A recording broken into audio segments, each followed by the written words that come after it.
అదే RTV app వార్తల్ని క్షణాల్లో చదివే అవకాశం ఉంటుంది. ఒక న్యూస్ పేపర్, ఒక టెలివిజన్ ఛానల్ మీ చేతుల్లో ఎప్పుడూ ఉంటాయి. అంతర్భాగమైనటువంటి ఆంధ్రప్రదేశ్కి ఆణిముత్యం లాంటి సైదాపురం మండలంలో ఇవాళ ఆర్థిక కుంభకోణం జరుగుతూ ఉన్నటువంటి సందర్భం.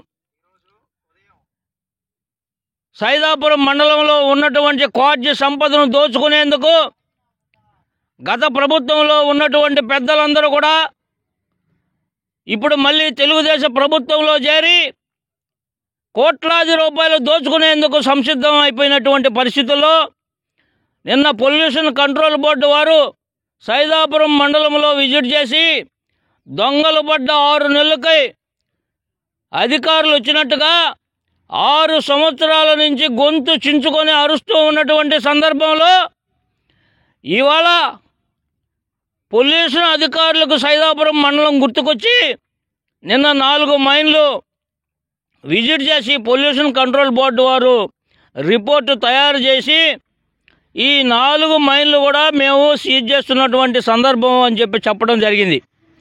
అందులో చాగణంలో ఉన్నటువంటి వినాయక మైనింగ్ కానివ్వండి, తుమ్మల తలుపూరులో ఉన్నటువంటి కనకదుర్గ మైనింగ్ కానివ్వండి, జయలక్ష్మి మైనింగ్ కానివ్వండి, అదేవిధంగా రామసాగరంలో ఉన్నటువంటి శ్రీనివాస పద్మావతి మైనింగ్ కానీ ఈ 4ని దర్శించినట్లుగా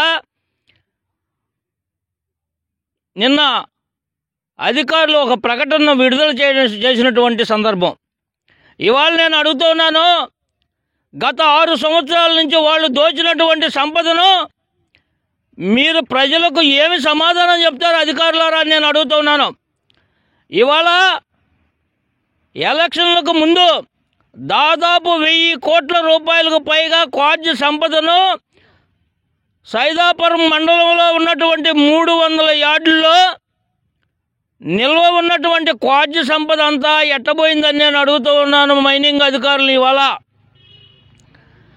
గూడూరుకి 10 కిలోమీటర్ల దూరంలో ఉన్నటువంటి సైదాపురం మండలం, ఇక్కడ ఉన్నటువంటి సబ్ కలెక్టర్ కానివ్వండి, అదేవిధంగా నెల్లూరులో ఉన్నటువంటి కలెక్టర్ కానివ్వండి, కరెక్ట్గా 20 నిమిషాల్లో స్పాట్కు వచ్చేటువంటి పరిస్థితి ఉంది. అదేవిధంగా సైదాపురం ఎంఆర్ఓ ఆఫీస్కి వెనకాలే కోట్లాది రూపాయల సంపదను దోచేసినప్పటికీ ఇప్పటి వరకు ఎవరిని అరెస్టు చేయలేదు. అదేవిధంగా అక్కడ ఉన్నటువంటి అధికారులు ఎందుకు నిర్లక్ష్య వైఖరి వహిస్తూ ఉన్నారని నేను అడుగుతూ ఉన్నాను. ఎంత క్వార్జ్ సంపద దోచేసినప్పటికీ వారిని ఎందుకు అరెస్టు చేయడం లేదు? మీరు ఎందుకు కేసులు ఫైల్ చేయడం లేదు? ఇప్పుడు కూడా ప్రతిరోజు ప్రతినిత్యం జరుగుతూనే ఉంది మైనింగ్ అక్కడ. ఇవాళ కూడా నెల్లూరులో ఉన్నటువంటి ఒక కార్పొరేటరు మైనింగు విపరీతంగా చేస్తూ ఉన్నాడు సైదాపురం మండలంలో 2-3 రోజుల నుంచి. ఎందుకు మీరు నిర్లక్ష్యం వహిస్తూ ఉన్నారు? తెలుగుదేశం ప్రభుత్వ పెద్దలారా, మీరందరూ దీని మీద ఎందుకు మౌనం వేడండి?